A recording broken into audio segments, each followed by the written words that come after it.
गोडसे और गांधी को आपस में जोड़ने वाली कड़ियां काफी कम हैं। सालों तक लोगों की जुबान पर एक ही सवाल था, आखिरकार गोडसे ने गांधी को क्यों मारा। इस सवाल से जुड़ी बातें गोडसे ने अपने कोर्ट ट्रायल के वक्त एक बयान में सामने रखी थीं, जो कि 8 नवंबर 1948 को रिकॉर्ड किया गया था। देखने वाली बात है कि जब इस स्टेटमेंट को कोर्ट में पढ़ा गया था तो इसके पब्लिकेशन पर रोक लगा दी गई थी और ऐसा 1960 के दशक तक चलता रहा। लेकिन जब 60 के दशक में गोडसे के साथियों को जेल से रिहा किया जाने लगा तो अलग अलग भाषाओं में इस बयान को छापा जाने लगा। 1977 में गोडसे के भाई गोपाल ने इंग्लिश में इस बयान को छापा, जिसका टाइटल था may it please your honour.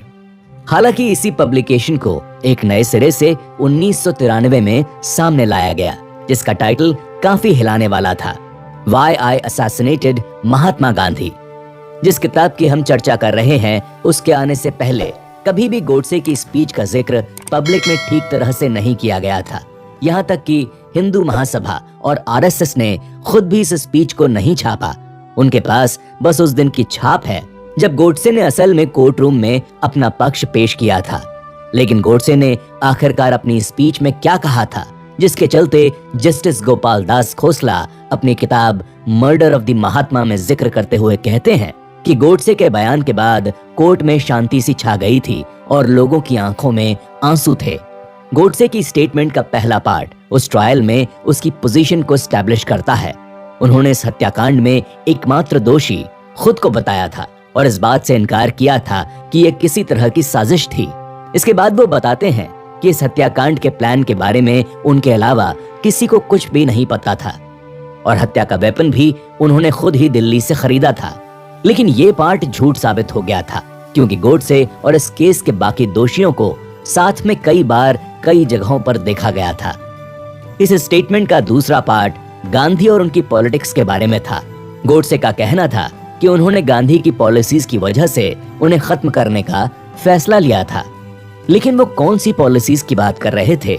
Godse के हिसाब से गांधी की पॉलिसीज एक तरफा थी। जैसा कि इस किताब के ऑथर भी कहते हैं, गांधी और गोडसे की जंग कम्युनलिज्म या सेक्युलरिज्म तक सीमित नहीं थी। जहां गोडसे दोनों धर्मों के रिप्रेजेंटेशन में बराबरी चाहते थे, वहीं दूसरी तरफ गांधी पॉलिटिक्स और धर्म को अलग अलग रखना चाहते थे। लेकिन देखने वाली बात है कि कांग्रेस और गांधी की डेमोक्रेटिक पॉलिटिक्स के सामने धर्म ने ही सबसे ज्यादा मुश्किलें खड़ी की और उनके बहुत से फैसले इसके चलते ही लिए गए थे, जिसका सबसे बड़ा एग्जाम्पल है भारत का पार्टीशन। गोडसे कहते हैं कि भारत में हिंदू और मुस्लिम के बीच का फर्क तो बहुत पहले ही शुरू हो गया था। जो पहले ब्रिटिशर्स ने 1906 में मुसलमानों के लिए अलग इलेक्टोरेट के रूप में पेश किया, जिसको आगे चलकर गांधी का भी सपोर्ट मिला। गोडसे का मानना था कि गांधी ने हमेशा ही हिंदू मुस्लिम यूनिटी के बहाने मुसलमानों को ज्यादा फायदा देने का काम किया था, क्योंकि गांधी का कद कांग्रेस पार्टी में इतना ऊंचा था कि उन्हें मना करने वाला कोई नहीं था। गांधी का इन्फ्लुएंस कांग्रेस पार्टी में धीरे धीरे बढ़ा और फिर सबसे सर्वोपरि हो गया। गोडसे का मानना था कि गांधी एक तरफ तो खुद को अहिंसा का प्रतीक मानते थे, लेकिन उनकी वजह से ही भारत के सैनिकों को पहले और दूसरे वर्ल्ड वॉर में अपनी जान गंवानी पड़ी थी, और वो भी ब्रिटिश हुकूमत के लिए जिन्होंने देश को बर्बाद किया था।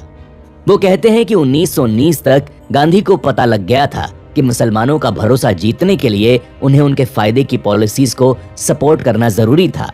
इसीलिए ही गांधी ने खिलाफत मूवमेंट को सपोर्ट किया और 1921 के मोपलाह मासेकर में चुप्पी साधी, जब मुसलमानों ने हिंदुओं की बड़े पैमाने पर हत्या करी। गोडसे कहते हैं कि नेशनल यूनिटी के लिए केवल हिंदू ही कॉम्प्रोमाइज कर रहे थे और ऐसा मुसलमानों के खेमे से देखने को नहीं मिल रहा था। 1915 से 1947 के बीच गांधी ने अपनी जिद के चलते बहुत से गलत फैसले लिए, जिसका खामियाजा केवल हिंदुओं को भुगतना पड़ा। गोडसे का कहना था कि 1946 के बाद कांग्रेस और गांधी ने जिन्ना के सामने पूरी तरह से घुटने टेक दिए थे।